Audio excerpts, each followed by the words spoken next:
12.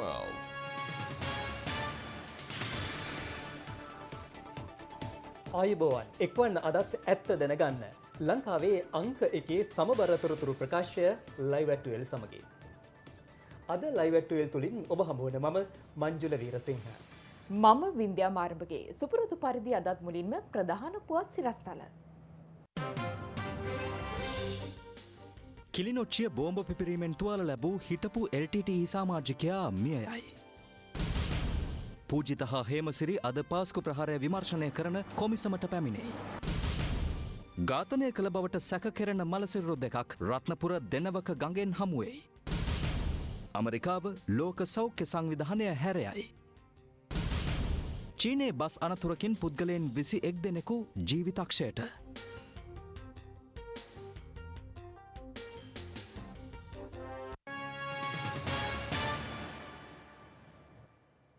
Welikada බන්ධනාගාරයෙන් හඳුනාගත් COVID-19 රෝගයාගේ ආශ්‍රිතීන් 210 දෙනෙකුගේ PCR පරීක්ෂණ වාර්තා ලැබී ඇති බව යුද හමුදාපති ලුතිනන්ට් ජෙනරාල් ශවේන්ද්‍ර සිල්වා මහතා පවසනවා. ඔහු සඳහන් කළේ එම වාර්තා අනුව ඔවුන්ට COVID-19 වැළඳී නොමැති බව තහවුරු වී ඇති බවයි. වැලිකඩ බන්ධනාගාරයෙන් COVID-19 රෝගියෙකු ඊයේ වාර්තාවීමත් සමග ඔහුගේ ආශ්‍රිතීන් සහ බන්ධනාගාර නිලධාරීන් 310 දෙනෙක් PCR පරීක්ෂණ සඳහා යොමු කෙරුණා. ඉන් 210 දෙනෙකුට COVID-19 වැළඳී නොමැති බවට තහවුරු වී තිබෙනවා. අනෙක් පුද්ගලයන් 100 දෙනාගේ PCR පරීක්ෂණ වාර්තා අද දිනේ ලැබීමට නියමිත බවයි යුද හමුදාපතිවරයා පැවසුවේ. අදාළ රැඳවියා වැලිකඩ බන්ධනාගාරයට මාරු කිරීමට පෙර රඳවා සිටි කන්දකාඩු මද්‍රව්‍යයට ඇබැහැවුවන් පුනරුත්ථාපන මධ්‍යස්ථානයේ රැඳවියන්ගේ PCR පරීක්ෂණ ඊයේ රාත්‍රියේම ආරම්භ කෙරුණා. මේ අතර COVID-19 ආසාදිත වූ බන්ධනාගාර රැඳවියාගේ ආශ්‍රිතයින් පිරිසක් නිරෝධායනයට යොමු කර තිබෙනවා.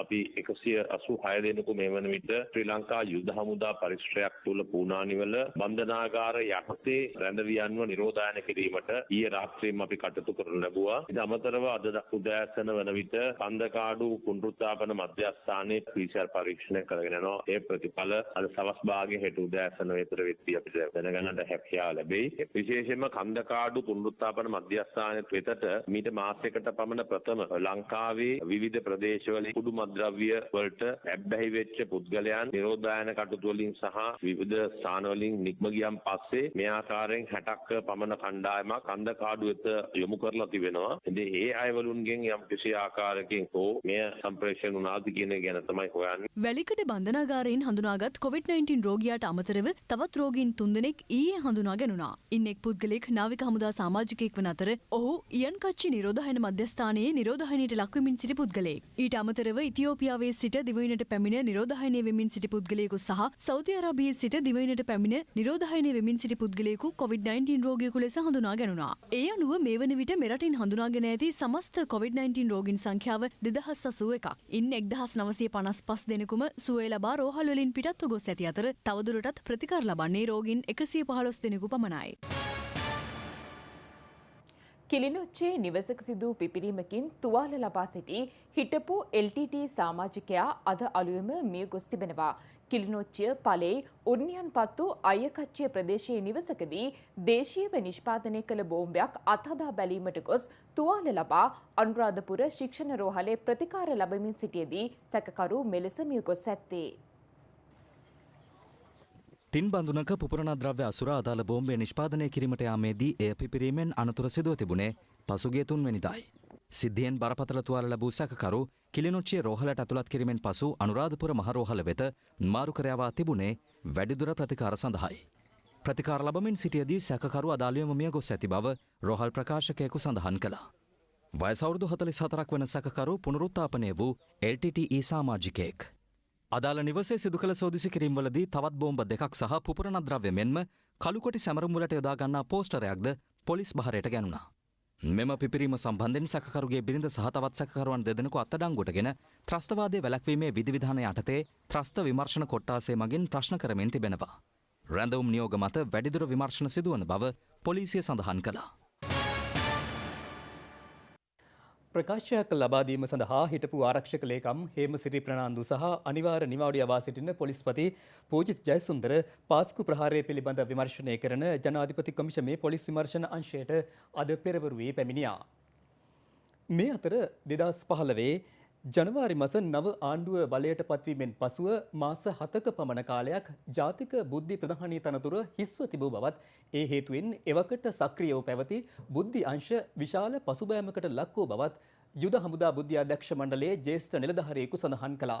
ඒ ඔහු පාස්කු ඉරු දින බෝම්බ ප්‍රහාරය සම්බන්ධයෙන් විමර්ශනය කෙරෙන ජනාධිපති පරීක්ෂණ කමිෂන් සභාව හමුවේ ඊයේ සාක්ෂි ලබා දුන් අවස්ථාවේදී 2017-2018 අතර කාලය තුළ ආරක්ෂක ලේකම්වරයාගේ සහ ආරක්ෂක රාජ්‍ය අමාත්‍යවරයාගේ ප්‍රධානත්වයෙන් සතිපතා පැවැත්වෙන බුද්ධි සමාලෝචන රැස්වීම්ද නියමිත පරිදි නොපැවැත්වුණු බවයි සාක්ෂිකරු සඳහන් කළේ. අදාළ ආයතනවල උසස් නිලධාරීන් එම රැස්වීම සඳහා සහභාගී විය යුතු වුණත් සමහර අවස්ථාවල ඔවුන් වෙනුවට කනිෂ්ඨ නිලධාරීන් තමයි සහභාගී වුණේ යනුවෙන් සාක්ෂිකරු සඳහන් කළා. සාක්ෂිකරු වැඩිදුරටත් පැවසුවේ පසුගිය ආණ්ඩුවේ පැවති යම් යම් ප්‍රතිපත්තිද බුද්ධි අංශවලට සහ ජාතික ආරක්ෂාවට බලපෑම් ඇති කිරීමට හේතු වූ බවයි. ආරක්ෂක අමාත්‍යංශයේ යටතේ පැවති පොලිසිය නීතිය හා සාමය යනුවෙන් නව අමාත්‍යංශයක් ස්ථාපිත කර ඒ යටතට පවරා ගැනීමද විවිධ ගැටලුවලට හේතු වූ බව සාක්ෂිකරු සඳහන් කළා. 2016 වසරේ අගෝස්තු මාසයේදී යුද හමුදා බුද්ධි අධ්‍යක්ෂ මණ්ඩලය විසින් IS සංවිධානයට සම්බන්ධ ශ්‍රී ලංකාවේ යම් යම් කණ්ඩායම් සහ ඔවුන්ගේ ක්‍රියාකාරකම් පිළිබඳව සකස් කළ වාර්තාවක් ආරක්ෂක ලේකම්වරයා හරහා එවකට නීතිය සහ සාමය අමාත්‍ය සාගල රත්නායක මහතාට ලබා දුන් බවත් සාක්ෂිකරු පැවසුවා. එමෙන්ම 2019 අප්‍රේල් මාස අන්තවාදී කණ්ඩායමක් විසින් ප්‍රහාරයක් දියත් කළ හැකි බවට ඉන්දියානු බුද්ධි අංශ විසින් රාජ්‍ය බුද්ධි සේවය වෙත ලබා දී තිබූ වාර්තා සම්බන්ධයෙන්ද කොමිෂන් සභාව සාක්ෂිකරුගෙන් විමසුවා. සාක්ෂිකරු සඳහන් කළේ එම තොරතුරු ඉතාමත් විශ්වාසවන්ත තොරතුරු සේ සලකා කටයුතු කළ යුතුව තිබූ බවයි. සාමාන්‍යයෙන් විදේශීය බුද්ධි අංශ විසින් ලබා දෙන්නේ තහවුරු කරගන්නා ලද තොරතුරු පමණයි යනුවෙන් සාක්ෂිකරු සඳහන් කළා. මේ අතර අද පෙරවරුවේ හිටපු ආරක්ෂක ලේකම් හේමසිරි ප්‍රනාන්දු සහ අනිවාර්ය නිවාඩු යවා සිටින පොලිස්පති පූජිත ජයසුන්දර පාස්කු ප්‍රහාරය පිළිබඳ විමර්ශනය කරන ජනාධිපති කොමිසමේ පොලිස් විමර්ශන අංශයට පැමිණියා. පෙරවරු 9:30ට පමණ ඔවුන් පොලිස් විමර්ශන අංශයට පැමිණ ඇත්තේ පාස්කු ත්‍රස්ත ප්‍රහාරය පිළිබඳව කට උත්තරයක් ලබා දීම සඳහායි. මව්පියන් සහ දරුවන් අතර මනා සම්බන්ධතාවයක් පවත්වාගෙන යාම තුළින් දරුවන් ගන්නා වැරදි තීරණ වළක්වා ගත හැකි බව මනෝවෛද්‍ය කමල් එස් ජයසේකර මහතා පවසනවා. ස්වර්ණවාහිනී පත්තරේ වැඩසටහන සමග අද පෙරවරුවේ සජීවීව සම්බන්ධ වෙමින් වෛද්‍යවරයා මේ අදහස් පළ කළා. මේ ඊයේ සමාජයේ මතුවුණු කාරණාව වාක්‍ය යුතු මාධ්‍යයක් විදිහට අපි පරිස්සමට කතා බහ කරන්න ඕනි. මේ පිළිබඳව කතා කරන්නට අපි මනෝවිද්‍යා උපදේශක වෛද්‍ය කමල් ජයසේකර මහතා සජීවීව සම්බන්ධ කරගන්නවා. වෛද්‍යතුමනි සුබ උදෑසනක් ඔබතුමන්ට. සුබ උදෑසනක් රංගන. මට පළමු අහන්න ඕනේ දැන් මේ වගේ මානසික මට්ටමකට ළමයි නතු වෙන්නේ ඇයි කියන කාරණාව. ඔව් රංගන. දැන් බොහෝ වෙලාවට පාසල් කාලය තුලදී ඇතිවන්නේ සැබෑ ප්‍රේමයක් නෙවෙයි හුදෙක් ආකර්ෂණයක් පමණක් කියන එක මනෝවෛද්‍ය විද්‍යාව පැහැදිලිව දක්වලා තියෙනවා. මේ වගේ තත්වයකට ළමයින් තල්ලු වීමට තියෙන ප්‍රධානම හේතුවක් විදිහට අපි දකින දේ තමයි දිවස තුල මාපියන් සමග දරුවන්ගේ ප්‍රමාණවත් සම්බන්ධතාවයක් නොතිබීම. ඒ වගේම අධ්‍යාපනයේ තියෙන යම් ගැටලු සහ සමාජීය වශයෙන් දරුවන්ව මෙවැනි තත්ත්වයන්ට පත් කිරීමට ඇතිවන ඇතැම් යටිතල උලුප්පා දැක්වීම.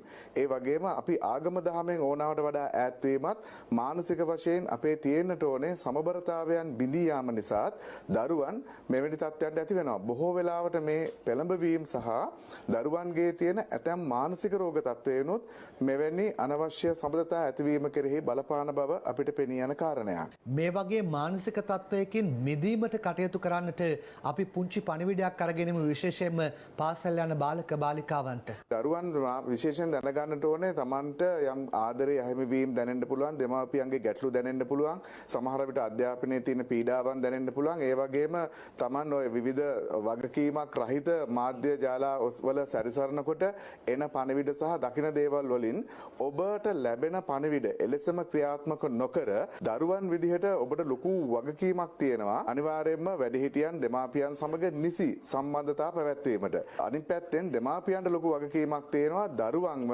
තමාගේ ආදරය සමග එකතු කරලා තියාගන්න. කොයි වෙලාවකවත් දරුවෙකුගේ දේවල් වලදී Taman දැඩි තීරණ ගැන ක්‍රියා කිරීමෙන් තොරව දරුවාගේ අනිසි හැසිරීම අකීකරුකම් හමුවේ නිසි උපදෙස් ලබාගෙන වැඩ කරන්න ඕනේ. දැන් ඔය කුඩා කාලේදී දරුවන්ගේ තියෙන ඇතම් අසාමාන්‍ය හැසිරීම සාමාන්‍යයි කියලා හිතලා අපි නිකන් හිටපු නිසා ඇඩොලසන්ට් ADHD වගේ තත්ත්ව, බයිපෝලාර් ඩිසෝඩර් මෙවැනි තත්ත්වයන්ගේ වැඩිපුර ගිහින් අසාමාන්‍ය ලෙස නිසා අපෙන් දුරස් වෙන්න පුළුවන්. ඒ නිසා අපි දරුවන් කෙරෙහි දැඩි විමසීමෙන් සිටීමත් දරුවන්ගේ යම් ගැටලුකාරී අවස්ථාවලදී ඔවුන්ට නිසි උපදෙස් වෛද්‍ය ප්‍රතිකාරවලට යොමු කිරීමත් ඉතාම වැදගත් දෙයක්. අම්මලා තාත්තලාත් එක්ක දෙමාපියන්ගේ වැඩිහිටියන්ගේ ආදරයත් සමග ගත කරන්න ඕනි වයසක මෙවැනි සම්බන්ධතාවලට යෑම තමයි මේ අවදානමට ලක් වෙලා තියෙන්නේ. අපි ඒ පිළිබඳව පණිවිඩයක් අරගෙන එමු මේ වයස් සීමාවේ ප්‍රේමය කියන කාරණාව ගැන. ඔව් රංගන මේ වයස් සීමාවේදී කවදාවත් සැබෑ ඔය කියන අපි උත්තරීතර ප්‍රේමයක් හටගන්නේ නැහැ.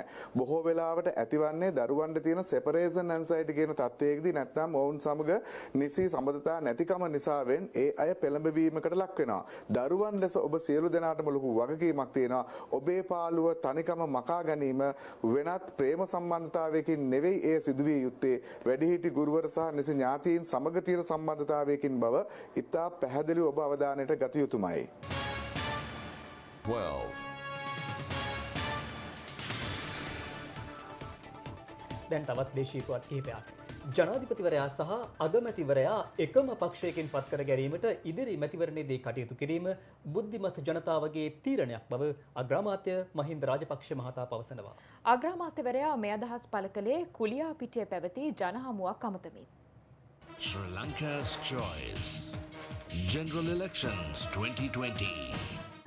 ශ්‍රී ලංකා පොදුජන පෙරමුණේ ජයතහවුරු කිරීමේ තවත් ජනරලයක් ඊයේ කුලියාපිටිය කඩහපුල ප්‍රදේශයේදී පැවැත්වුණේ අග්‍රාමාත්‍ය මහින්ද රාජපක්ෂ මහතාගේ ප්‍රධානත්වයෙන්. අද එක්සත් ජාති පක්ෂය දෙකට කැඩිලා. එකක් ප්‍රේමදාස පිළ, එකක් රනිල් පිළ. ප්‍රේමදාස පිළයි රනිල් පිළයි අතර තියෙන මේ ගැටුම අද උග්‍ර වෙලා. මොනතරම් උග්‍ර වෙලාද කිව්වොත් දෙදෙනා දැන් සටන් කරන්නේ ආණ්ඩු බලය ගන්න නෙවෙයි.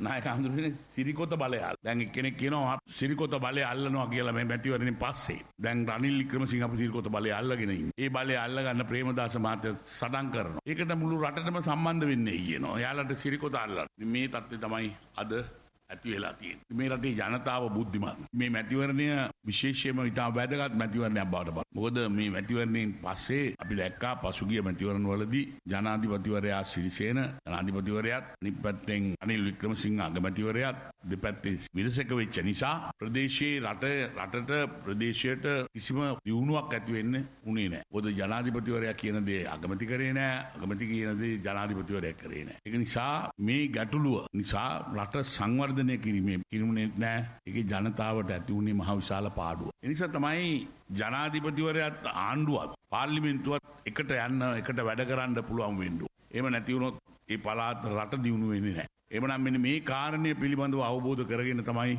අපි කටයුතු කළ යුතුයි. එක්සත් ජාතික පක්ෂ කෘත්‍යාධිකාරී මණ්ඩලය අද උදෑසන රැස් වුණා. ඒ සිරිකොත පක්ෂ මූලස්ථානයේදී එක්සත් ජාතික පක්ෂ ෘත්‍යාධිකාරී මණ්ඩලයේ සමාජිකයින් අද උදෑසන 10ට පමණ සිරිකොත පක්ෂ මූලස්ථානයට පැමිණියා.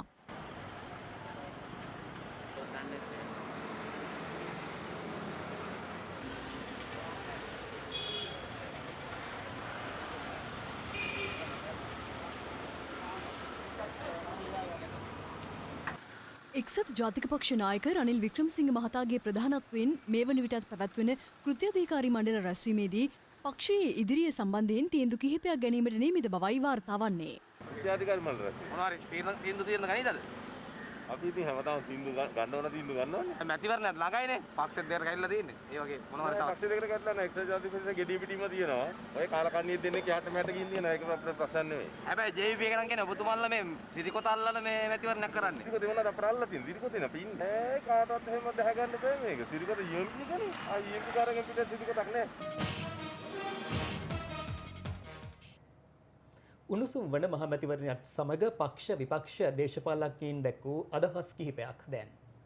මංගල සමරවීර මහත්තයා අපේක්ෂකත්වයෙන් ඉල්ලා අස් වෙනවා. එයා එහෙන් අස් වෙනවා මෙහෙන් පාලිත තේවරක් පෙරුමාස් වෙනවා. පාලිත තේවරක් පෙරුම මහත්තයා කියනවා සජිත්ගේ කට්ටිය පොලිසිය වල මගේ නෝනටයි මගේ දරුවන්ටයි කරදර කරනවා. ඒ ඔක්කොම වෙන්නේ මම මේ දේශපාලනය කරන හින්දා මං ඡන්දෙන් ඉල්ලා අස් වෙනවා කියලා. තව ටික දවසකින් සජිත් ප්‍රේමදාස කියයි මටත් නෝන ගෙදර ඉඳන් හැම වෙලෙම කියනවා මේකෙන් ඉල්ලා අස් වෙන්න කියලා මාත් ඉල්ලා අස් වෙනවා. රනිල් වික්‍රමසිංහ මහත්තයා නෝන කියන ගහන්න නැති හින්දා එහෙම කියන එකක් නැහැ. කවදාකවත් මැතිවරණයකදී මෙහෙම අපේක්ෂකයෝ ඉල්ලා අස් වෙලා තියෙනවා. ජාතික පක්ෂයේ හිටපු ගණනාවක් තමයි මේ ඛණ්ඩනය වෙලා පැත්තකින් ඡන්දෙ ඉල්ලන්නේ. ඒක ටිකක් නරක ප්‍රවණතාවයක්. සන්දානයක් හදන්න කියලා වෙල දුන්නා. පක්ෂයක් හදාගෙන ගිහිල්ලා දැන් පක්ෂය කඩලා වෙනම ඡන්දෙ ඉල්ලනවා. උතන ඉන්නවා අති බහුතරයක් පක්ෂ කැඩීමට එකඟ නැති. නමුත් විවිධ කාරණා උඩ ඡන්දෙ ඉල්ලනවා. ඒ අය දැනට සාකච්ඡා කරමින් ඉන්න එක්සත් ජාතික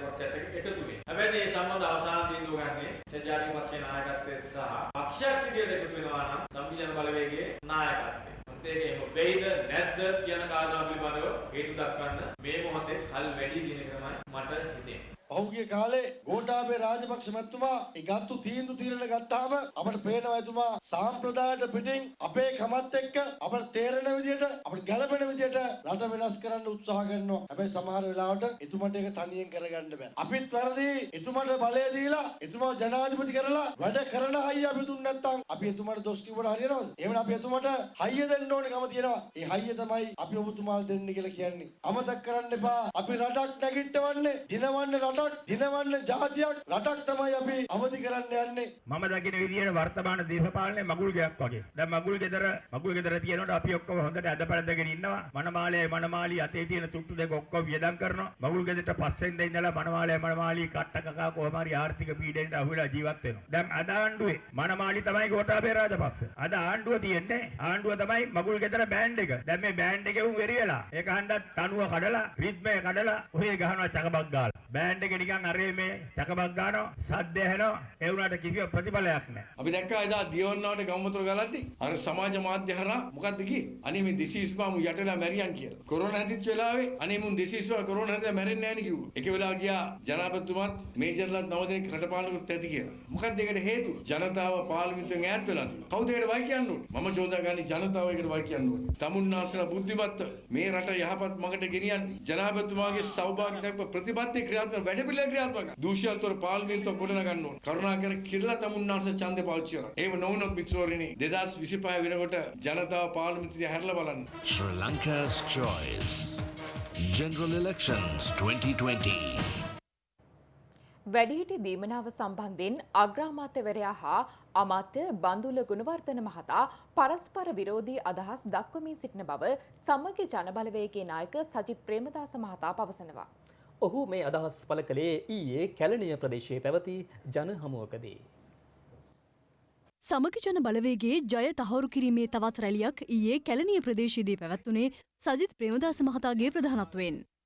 ආණ්ඩුව කෝවිඩ් සමයේ ප්‍රසිද්ධියට පත් කර 104 පොලියට ආර්ථිකය ගොඩනගා ගන්නට කුඩා හා මධ්‍යම පරිමාණයේ කර්මාන්තකරුවන්ට සාමාන්‍ය ජනතාවට ව්‍යාපාරිකින්ට ණය සහන ලබා දෙනවායි. මම මේ වෙනකොට විශාල ප්‍රමාණයක් රැස්වීම ආමන්ත්‍රණය කරලා තිබෙනවා රට වටේ. මට හොයාගන්න බැරි වෙලා තිබෙනවා එකඳු පුද්ගලෙක්වත් මේ 104 ණය සහනය ලැබපු. අපි පොඩ්ඩක් බලමු මේ කැලණියේ කාට හරි හම්බ වෙලා තියෙනවද 104 පොලියට සහන ණය? ඉන්නවනම් පොඩ්ඩක් අත උස්සන්නකෝ බලන්න.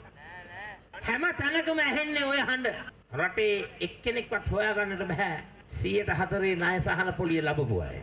දැන් අලුත්ම විකට නාට්‍ය තමයි බන්දුල ගුණවර්ධන එකක් කියනවා අගමැතිතුමා එකක් කියනවා වැඩිහිටියන්ගේ ගිණුම් වලට ලබා දෙන ඒ සහන පොලිය දැන් බන්දුල ගුණවර්ධන ඇමතිතුමා කිව්වා ඒක 115 ඉඳලා රටට බැස්සුවයි කියලා. අනිත් පැත්තට අගමැතිතුමා කියනවා එතුමා දන්න තරමින් එහෙම දෙයක් නම් සිදු වුණේ නැහැ ඊයේ. එතුමා රටේ මුදල් ඇමතිතුමා. බන්දුල ගුණවර්ධන ඇමතිතුමා කැබිනට්ුවේ එහෙම සාකච්ඡා කරලා මෙහෙම කරයි කියලා කිව්වා. හැම තැනකම සිද්ධ වෙන්නේ ජනතාව මුලා කිරීම. ජනතාව රැවටීම. බොරුව අද ජයග්‍රහණය කරලා තිබෙනවා. කොවිඩ් වසංගතය හමුවේ අඩපණ වූ මෙරට අපනයන කර්මාන්තය මේ වන විට කැපී පෙනෙන ලෙස වර්ධනය වෙමින් පවතින බව ශ්‍රී ලංකා පොදුජන පෙරමුණේ ජාතික සංවිධායක බැසිල් රාජපක්ෂ මහතා පවසනවා. ඔහු පෙන්වා දෙන්නේ ඉදිරියේදී මෙම තත්ත්වය තවදුරටත් වර්ධනය වනු ඇති බවයි. අපි ජූනි මාසේ ඇමරිකන් ඩොලර් මිලියන 950ක අපනයන කරන්න අපිට හැකි වෙලා තියෙනවා. මේක ඉතාම ලොකු ජයග්‍රහණයක්. මොකද අපි අප්‍රේල් මාසේ මේක 250ට බහැලා තියුණේ. මේ කොවිඩ් වදරත් එක්ක. ඒ කියන්නේ මේක U ටර්න් එකක් නෙවෙයි V ටර්න් එකක් හැටියට ඉතාම ඉහළ මට්ටමකට ඇවිල්ලා තියෙනවා. ඒ කියන්නේ 2019 ප්‍රමාණයෙන් 90කට ආසන්න ප්‍රමාණයක් අපි නැවත අත්පත් කරගෙන තියෙනවා. අපිට ලොකු වක්කීමක් තියෙනවා මෙතනින් එහාට මේ රට ගෙනියන්න. අපේ ඊළඟ ඉලක්කය තමයි අපේ රටේ ජනතාවට ශක්තිමත් ආර්ථිකයක් ගොඩනගන්න. ඒ කාර්යය අපිට කරන්න බලගත්තු ශක්තිමත් පාර්ලිමේන්තුවක් අපිට දෙන්න. වැඩි ඈතක් පස්ස බලන්න ඕනේ. මේ කොවිඩ් නුවදුරේදී අපි ක්‍රියා කර ආකාරය පමණක් බැලුවත් මම හිතන්නේ ඒකට පුළුවන්කම ලැබෙනවා මොන තීන්දුවද ගත යුත්තේ කියලා. පැල්මඩුල්ල දෙනවක ගඟේ කැපුම් තුවාල සහිතව පාවෙමින් තිබූ පිරිමි මලසිරුරු දෙකක් හමු වී තිබෙනවා. මෙය ඝාතනයක් බවට සැක කළ හැකි බවයි පැල්මඩුල්ල පොලිසිය පවසන්නේ. රත්නපුර පැල්මඩුල්ල ගණේකම ප්‍රදේශයේ දෙනවක ගඟේ පාවෙමින් තිබූ පිරිමි මලසිරුරු දෙකක් අද පෙරවරුවේ ප්‍රදේශවාසීන් දැක පොලිසියට දන්වා තිබෙනවා. පැල්මඩුල්ල පොලිසිය පැමිණ සිරුරු පරීක්ෂා කිරීමේදී අනාවරණය වී ඇත්තේ කැපුම් තුවාල මෙම සිරුරු දෙකේ තිබූ බවයි.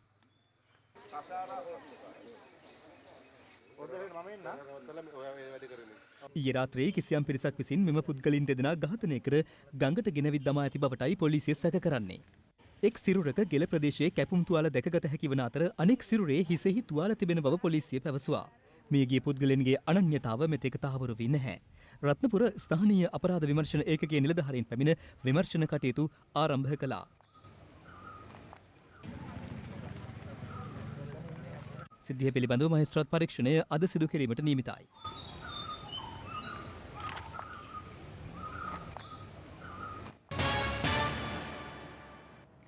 දඹුල්ල ප්‍රදේශයේ එළවලු සහ ධාන්‍ය වගාවලට හඳුනාගත නොහැකි රෝගයක් හේතුවෙන් විනාශ වෙමින් පවතින බව ගොවීන් පවසනවා. ලොකුලුණු වගාවටද මේ තත්ත්වය බලපා ඇති බවයි ගොවීන් පෙන්වා දෙන්නේ. දඹුල්ල ප්‍රාදේශීය ලේකම් කොට්ටාසේ වගාවලට මෙම රෝගිය වැළඳී තිබෙනවා. එළවලු වර්ග ධාන්‍ය හා ලොකුලුණු පැළවලට මෙම තත්ත්වය බලපා ඇති බවයි ගොවීන් පවසන්නේ. ලොකුලුණු වගාවේ පත්‍ර පිලිස්සී දින කීපයකින් සම්පූර්ණ ගසම විනාශ වී යන බව ගොවීන් පවසනවා. මේක තව සතියක් තිරන්නම ගහන්න නැති වෙනවා. මෑත ගාවේ ඉස්සරහාව නෑ මේ රෝග. දැන් මේ කන්න 3ක් විතර වගේ තමයි දැකලා තියෙන්නේ. ඊට කලින් තිබ්බේ නෑ මේ දෙයක්. මේ තත්ත්වයට විවිධ රසායනික ද්‍රව්‍ය යෙදුවද විසඳුමක් නොලැබුණු බවයි ගොවීන් පවසන්නේ. සීගිරිය හා දඹුල්ල ගොවිජන සේවා ප්‍රදේශවල උඳු, කව්පි, වට්ටක්කා හා මෑකරල් වගාවටද මේ හා සමාන තත්ත්වයක් බලපා තිබෙනවා. පළ හටගන්නා කාලයේ වුවත් මෙම වගාවේ පළ හට නොගෙන ඇති අතර ශාකවල පත්‍ර කහ පැහැවී පැළ විනාශ වෙමින් පවතිනවා. මේ ගැටලුවට කෘෂිකර්ම බලධාරීන්ගෙන් විසඳුමක් නොලැබුණු බවයි ගොවීන් පවසන්නේ. මෙරට ඉතිහාසයේ පළමු වරට නියුන් අලිපැටවුන්ගේ උපතක් පිළිබඳව මින්නේරිය ජාතික වනෝද්‍යානයෙන් වාර්තා වුණා. ඒ වනාලි සම්බන්ධයෙන් කරන ලද අධ්‍යයනයකදී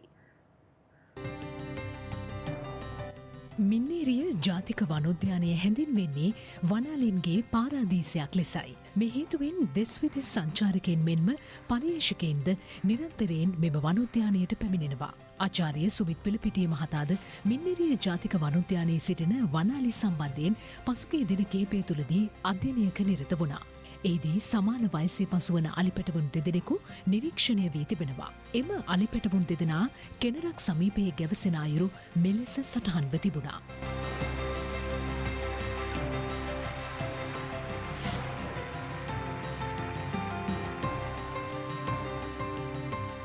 අපි ඒ අධ්‍යයනය කරන අතරතුර අපිට වැටහුණා එක හා සමාන පොඩි පැටව් දෙන්නෙක් එක මවක් ළඟම ඉන්නවා අපි දැක්කා. ඊට පස්සේ අපි ඊයේ දවස පුරා පැය 4ක් විතර හොඳට නිරීක්ෂණය කරා, වීඩියෝ ටේප් කරලා ෆොටෝග්‍රාෆ් අරගෙන අපිට තහවුරු කරගන්න ඕනේ වුණා මේ පැටව් දෙන්න එක මවකගේ පැටව් දෙන්නෙක්ද කියලා. ඊට පස්සේ අපි ඊයේ හවස වෙනකොට නිරීක්ෂණ මාර්ගයෙන් අපිට තහවුරු කරන්න පුළුවන් වුණා මේ පැටව් දෙන්න නියුන් පැටව්.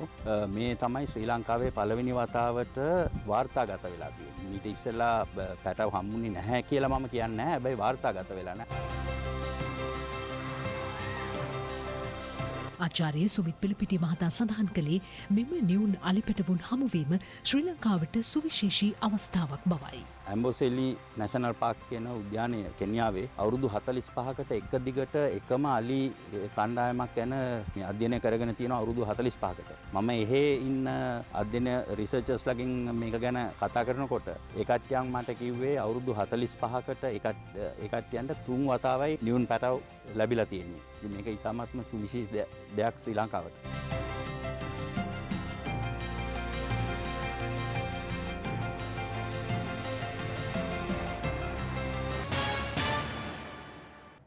ලයිව් ඇටුවේ ලදට අවසන්.